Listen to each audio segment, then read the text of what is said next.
லக்ஷ்மிநாதனான எம்பெருமான் ஆதிகுருவாக திகழ்கிறான் அல்லவா? அந்த பரமாத்மாவை நாம் 5 நிலைகளில் அறிய வேண்டும். பரம், வியூகம், விபவம், அந்தர்யாமி, அர்ச்சை என்பதாக 5 நிலைகள் காண்பிக்கப்படுகின்றன. ஒரே எம்பெருமான் தான். ஆனால் அந்த பரமாத்மாவை நாம் எப்படி அனுபவிக்கின்றோம்? நம்முடைய விருப்பம் எவ்விதத்தில் இருக்கின்றதோ அதற்கு ஏற்றாற் போலே அனுபவிக்கின்றோம்.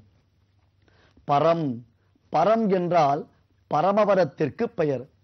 தத்விஷ்ணோ பரமம் பதகும் சதா பஷ்யந்தி சூரயः என்று வேதத்தில் பரமபரத்தை நாம் பார்க்கலாம். வேதத்தில் பரமபரத்தை குறித்ததான அழகியதான அந்த வாக்கியங்கள், பரமபரத்தினுடைய பெருமைகள், பரமபரத்தில் உள்ளதான அற்புதமான விஷயங்கள் வர்ணிக்கப்படுகின்றன. அதற்கு வைகுண்டம் என்பது ஒரு பெயர்.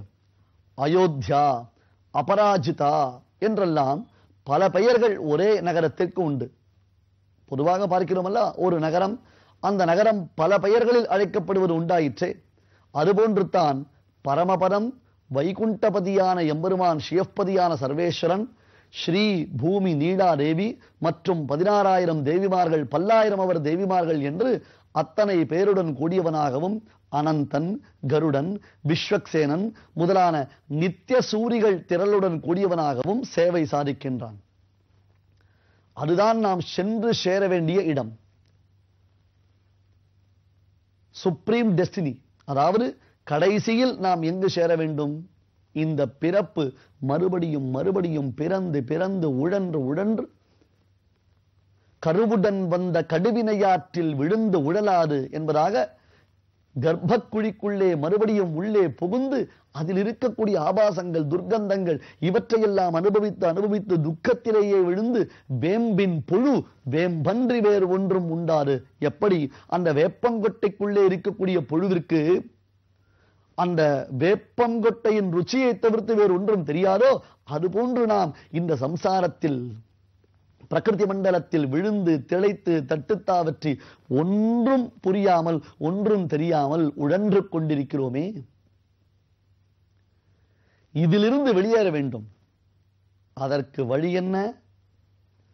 உய்ய ஒரே வழி உடையவர் திருவடி. ராமானுஜருடைய சரணத்தை பிடித்துக் கொள்ள வேண்டும். எந்த ஒருவர் பற்றற்றவராக எம்பெருமானுடைய திருவடிவாரத்திலேயே விழுந்திருக்கிறாரோ, தனக்கு எல்லாமுமாக எம்பெருமானுடைய திருவடியையே எவர் ஒருவர் நினைத்திருக்கிறாரோ அந்த ராமானுஜர், அவர் திருவடி நமக்கு வேண்டும். அந்த திருவடித்தான் நமக்கு புகழ். உடையவர் என்றால் சுவாமி ராமானுஜருக்கு திருநாமம். உடையவர் கை காட்டிவிட்டால் எம்பெருமான் மறுப்பு கூற மாட்டான். இந்த பிரகிருதி மண்டலம் இருக்கின்றதை இப்பொழுது நாம் பார்க்கிறோமே, நாம் வாழ்கின்றோமே, இதற்கு என்ன பெயர்? பிரகிருதி மண்டலம் என்பது பெயர். இதற்கு லீலா விபூதி, சம்பிரதாயத்தில் லீலா விபூதி என்பது பெயர். பரமபரத்திற்கு நித்திய விபூதி என்பது பெயர். சுத்த சத்துவம், நித்திய விபூதி, இதெல்லாம் பரமபரத்திற்கு பலதரப்பட்டதான பெயர்கள். அழகான இடமாம் அது. சுவாமி ராமானுஜர் வைகுண்ட கத்யம் என்னும் ஒரு ஸ்தோத்திரத்தில் இந்த வைகுண்டத்தை வர்ணிக்கிறார், பரமபரத்தை வர்ணிக்கின்றார். அவர் வர்ணிக்கும் பொழுதே அதற்கு நாம் செல்ல வேண்டும் என்னும் ஆவல் உண்டாகும்.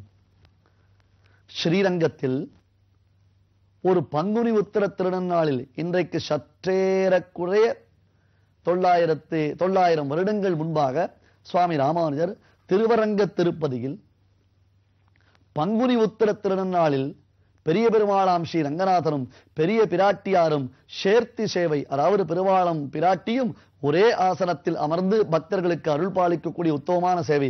அந்த சேர்த்தி சேவையில் பெருமாளும் பிராட்டியும் எழுந்தருளி இருக்கும் பொழுது சுவாமி ராமானுஜர் சென்று சேவித்து ஆனந்தப்பட்டார்.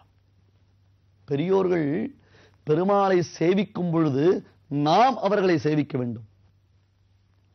ஏனென்றால் நமக்கு எப்படி அந்த பகவத் தரிசனம், பகவானை எப்படி சேவிப்பது என்பது தெரியாது. இன்றும் அடியேன் பலமுறை உபன்யாசத்தில் சொல்லியிருக்கிறேன், இன்றும் பலரும் கோவிலுக்கு சென்றேன், பெருமாளை பார்த்தேன், கோவிலுக்கு சென்றேன், பெருமாளை பார்த்தேன், இந்த திவிதேசத்தை பார்த்தேன், அந்த திவிதேசத்தை பார்த்தேன், இப்படித்தான் வார்த்தைகள் சொல்லுகிறார்களே தவிர்த்து எவராவது சேவிக்கிறேன், சேவித்தேன் என்று சொல்லுகிறார்களா? கண்ணீரும் கம்பளியுமாக சேவிக்கும் பொழுது, என்னப்பனே பிரபோ ரங்கநாதா, என்ன ஒரு வடிவழகு, எப்படி ஒரு காம்பீரியம், பரமபதத்தில் எழுந்தருளியிருப்பதை போல பூலோக வைகுண்ட கஷேத்திரமான இந்த திருவரங்க திருப்பதியில் நீயும் பிராட்டியும் எழுந்தருளி இருக்கின்றீர்களே. இந்த அடியார்கள் குழாங்கள் அனைத்தும் நித்தியசூரிகளைப் போல முக்தாத்மாக்களைப் போல உங்களை தொழுகிறார்களே. வைகுண்டேதி பரேலோகே ஸ்ரீயாசார்த்தம் ஜகத்பதிஹி ஆஸ்தே விஷ்ணுரச்சில்த்யாத்மா பக்தைஹி பாகவதைः சஹா. புராணங்கள் பகருகின்றன. வைகுண்டேதி பரேலோகே ஸ்ரீயாசார்த்தம் ஜகத்பதிஹி. பரேலோகே உத்தம க்ஷேத்திர விசேஷம், உத்தம ஸ்தான விசேஷம். விரஜா நதி என்னும் நதிக்கு மேற்புறத்தில் இருக்கின்றது. இந்த உலகியல் இன்ப துன்பங்கள் எதுவும் இல்லாமல் பரமானந்தத்தை அளிக்கக்கூடியது. வைகுண்டேதி பரேலோகே ஸ்ரீயாசார்த்தம் ஜகத்பதிஹி. பிராட்டியோடு கூடியவன். தோ இங்கே ரங்கநாயகி தாயார் எப்படி இருக்கிறாளோ அதுபோன்று தான் அங்கே பரமபதத்தில் இதே பிராட்டித்தானே அங்கே. ஆஸ்தே விஷ்ணுரச்சில்த்யாத்மா பக்தைஹி பாகவதைः சஹா.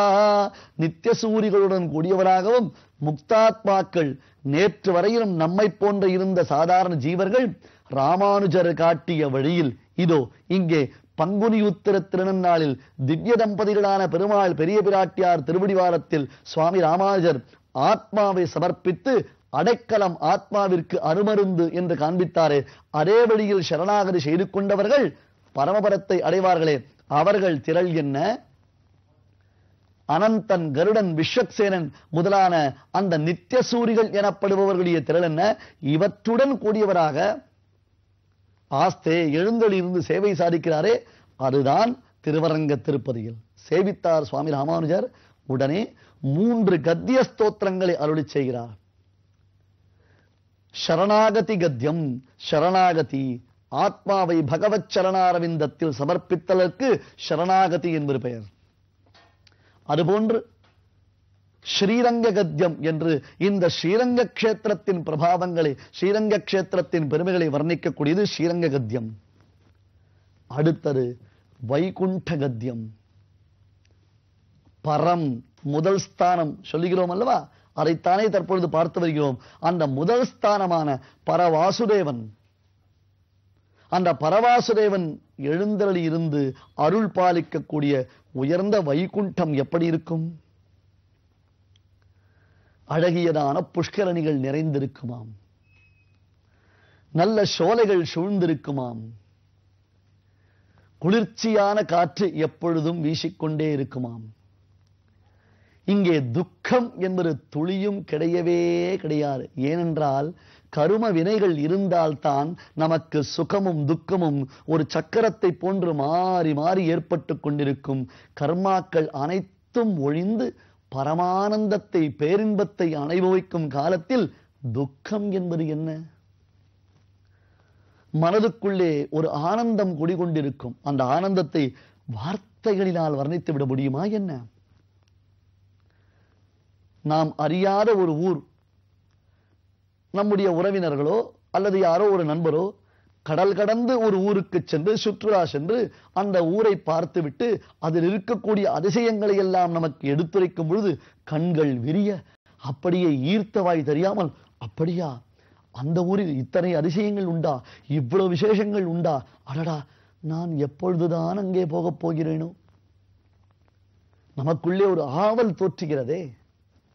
அந்த அதிசயங்களை எல்லாம் பார்க்க வேண்டும், அதில் உள்ள விஷயங்களை எல்லாம் அனுபவிக்க வேண்டும் என்று நாம் ஆவலுடன் இருக்கிறோமே. அதே போன்று சுவாமி ராமானுஜர் வைகுண்ட கத்தியத்தில் பரவாசுதேவனான பரமபதத்தை, பரவாசுதேவன் எழுந்தருளி இருக்கக்கூடிய பரமபதத்தை வர்ணிக்கும் பொழுது அதை உணர்ந்தோமேயானால், அனுபவித்தோமேயானால் நம் ஒவ்வொருவருக்கும் நிச்சயமாக மோட்சம் என்னும் ஆனந்தத்தை அடைய வேண்டும் என்னும் பேரவா உண்டாகிவிடும். இது சத்தியம். இப்படி ஒரு பேராவல் உண்டாகிவிடும். நித்தியசூரிகள் திரள் என்ன, முக்தர்களுடைய திரள் என்ன, ஆங்காங்கு முத்தும் பவளமும் வைரமும் வைடூரியமும் தங்கமும் கொட்டி வார்க்கப்பட்டதான அழகிய மண்டபங்கள் என்ன, ஆயிரங்கால் மண்டபங்கள் என்ன, இவற்றையெல்லாம் பார்த்து நமக்கு ஒரு பிரமிப்பு உண்டாகின்றது. சாதாரண சிற்பக்கலையோ அல்லது சாதாரண மண்டபங்களை பார்க்கும் பொழுதே நமக்கு பிரமிப்பு உண்டாகிறது என்றால் அப்ராகிருதம். அப்ராகிருதம் என்றால் நீர், நிலம், நெருப்பு, காற்று, வாயு, ஆகாசம் இவற்றினால் ஏற்பட்டது ஒரு கால விசேஷத்தில் அழிந்துவிடும்.